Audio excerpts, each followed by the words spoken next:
Olivier Baconnet, bienvenue.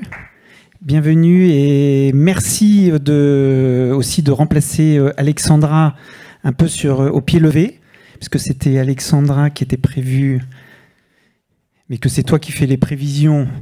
Donc on va pouvoir parler des prévisions détaillées de Groupe M. Ou mets-toi au milieu.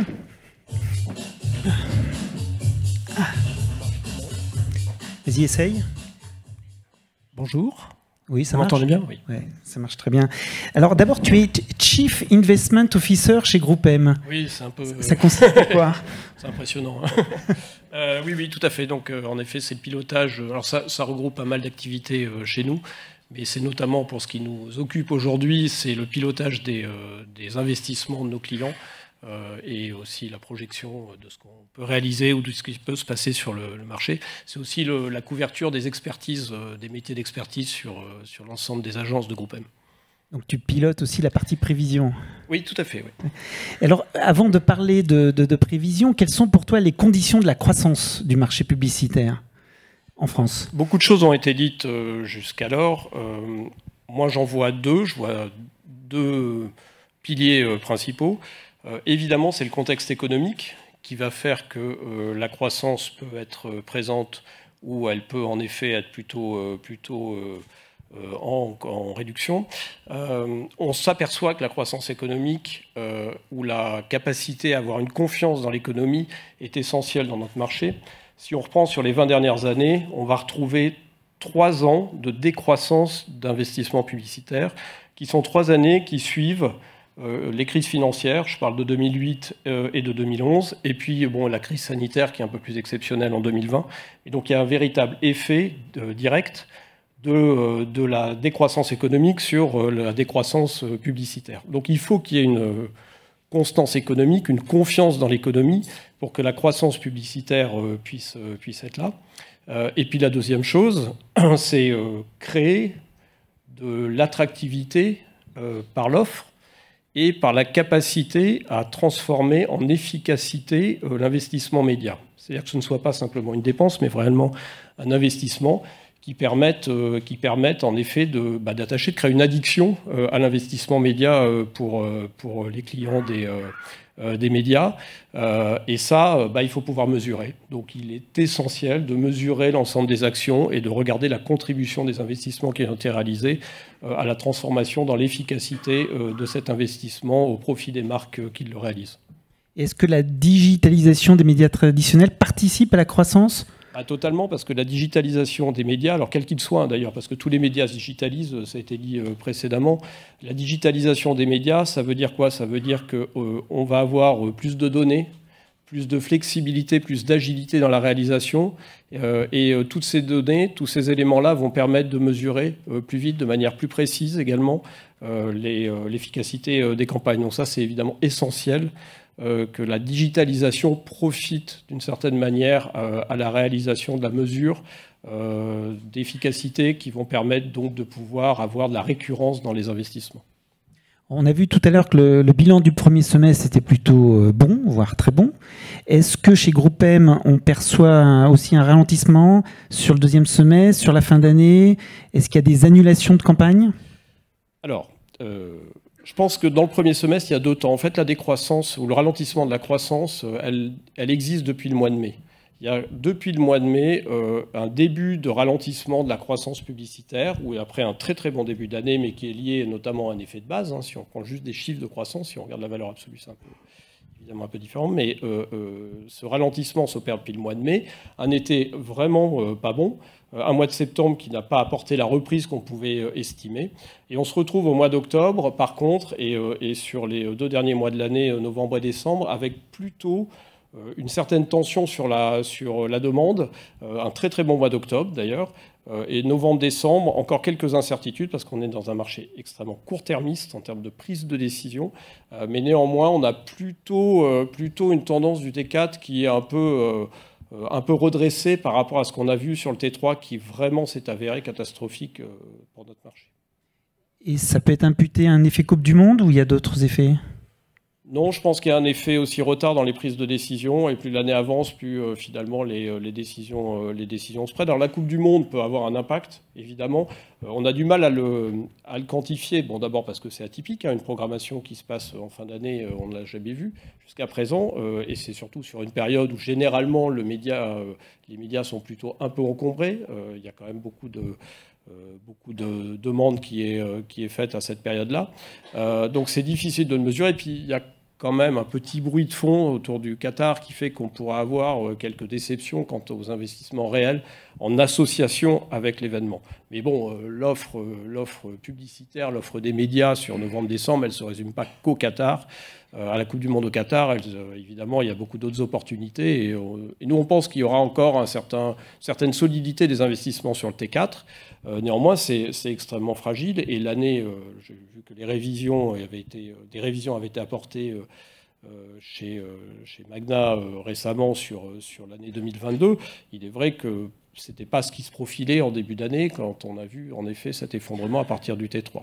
Donc on est vraiment sur des décisions court terme qui font qu'il est difficile aussi de prévoir très en amont. Alors justement, 2023, ouais. C'est loin encore. Ouais, c'est alors, ça, tout à l'heure, Emmanuel nous disait qu'il ne fallait pas miser, selon elle, sur la croissance. Bertrand nous a quand même présenté une tendance supérieure à 5%. Et chez Groupe M, qu'est-ce qu'on dit ?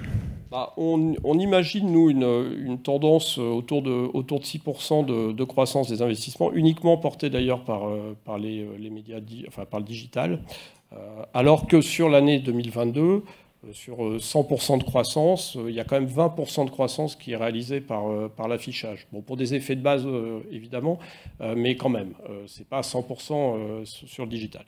Donc on prévoit cela avec une certaine prudence. D'abord, c'est en estimant un marché en 2 temps, un début d'année qui sera assez faible, jusqu'à probablement mai, et puis une reprise à partir de cette période-là, si reprise il y a, au regard quand même du contexte économique général, et puis des tensions qu'on connaît, de la crise énergétique, de la crise alimentaire que nous voyons, que nous vivons actuellement et qui ont des effets immédiats sur les investissements. Et quels seront, d'après toi, les médias qui vont peut-être progresser plus que... C'est le digital, ce que je disais, c'est je pense que vraiment les acteurs du digital vont capter cette croissance pour quasi 100%. Je ne vois pas ou difficilement comment les autres médias pourraient réaliser de la croissance, d'autant plus qu'on est sur des actions de plus en plus court terme. On n'est pas du tout sur une volonté. Alors, il y a eu un sondage récemment qui est fait par WFA auprès des grands patrons marketing des marques mondiales, qui explique que 40% d'entre eux imaginent réviser à la baisse leurs investissements médias. Et dans les arbitrages de ces investissements médias, ce seront les arbitrages en direction des médias qui ont un retour sur investissement court terme. Donc on est sur l'équilibre construction de marque, brand equity ou retour sur investissement et médias, on est plutôt sur cette deuxième partie. Et ça profite aux médias digitaux plus qu'aux médias, disons, plus traditionnels. Et chez Groupe M, on a tendance quand même à recommander aux marques de continuer à faire des campagnes branding ?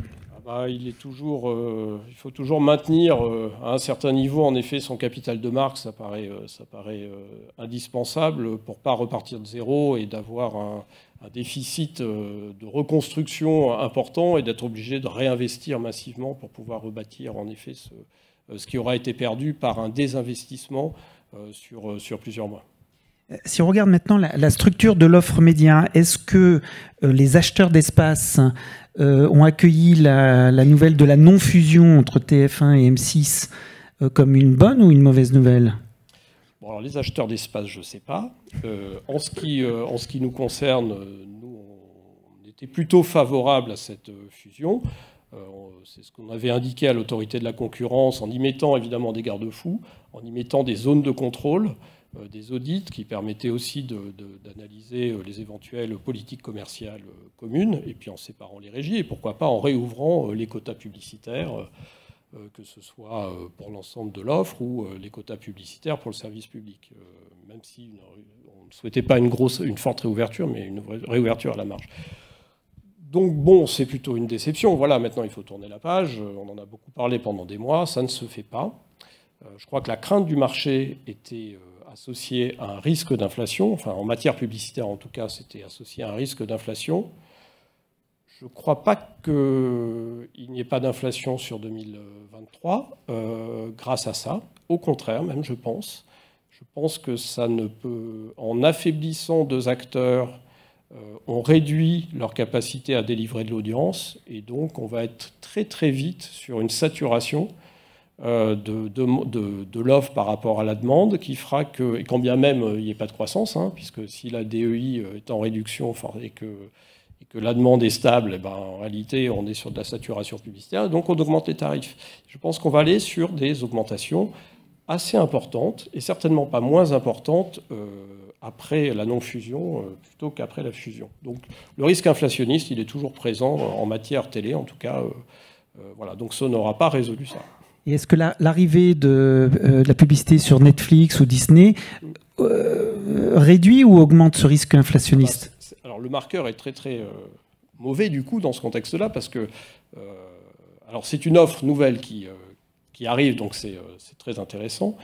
C'est une offre qui arrive, qui débarque, je dirais même, à marche forcée, avec énormément de défauts. J'entendais récemment un questionnement sur quel est le rôle des agences par rapport à l'offre de Netflix, un questionnement, je crois, de l'Union des marques. En réalité, on a recadré les choses. Alors, je parle de l'ensemble des agences et sur les 12 marchés qui sont les marchés où Netflix se lance. On a recadré l'offre parce que c'était une offre de l'âge de pierre du digital, hein, sur le lancement en tout cas. Et les 2 premiers mois de l'année, d'ailleurs, ne sont pas révélateurs de ce que sera l'offre plus tard, parce qu'on a demandé évidemment des rectifications très fortes en termes de mesures, de transparence, de brand safety. C'est évidemment fondamental pour que ça puisse réussir. Mais pour ce qui est du critère économique, le positionnement qui sera celui de Disney+ dans quelques mois et de celui de Netflix actuellement en termes de tarifs est extrêmement élevé et montre que finalement il y a encore de la place pour un CPM bien plus élevé dans un univers de système audiovisuel au sens large avec ce type d'offre. Et du coup, bon, ça va être une zone d'aspiration et d'inspiration pour les chaînes télé que de se dire finalement on n'est pas assez cher. Regardez Netflix à 40 et quelques euros du CPM, on n'est pas assez cher. Bon, après, ce qui fera la valeur néanmoins, c'est une mauvaise nouvelle de ce point de vue-là. Ça peut être une bonne nouvelle du point de vue d'une nouvelle offre qui peut attirer une nouvelle audience. Et j'entends par là, pourquoi pas les plus jeunes qui reviendraient donc sur ces systèmes plutôt télé d'ailleurs, parce que c'est consommé à partir de la télé ou de télé connectée. Et du coup, en réalité, aujourd'hui, on ne connaît pas les abonnés. On ne sait pas qui seront les abonnés à l'offre hybride.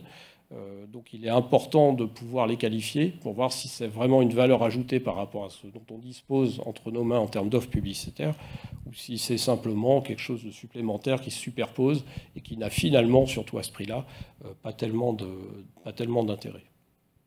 D'accord.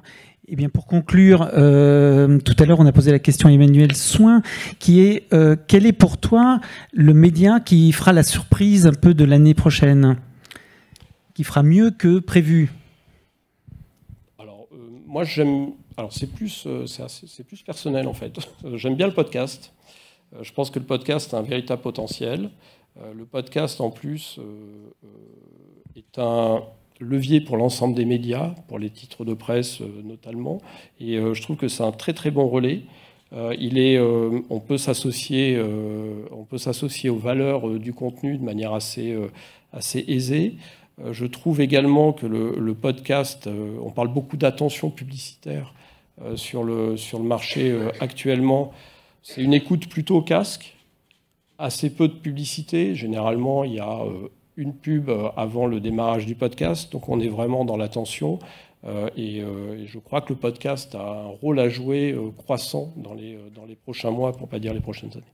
On va suivre ça de près.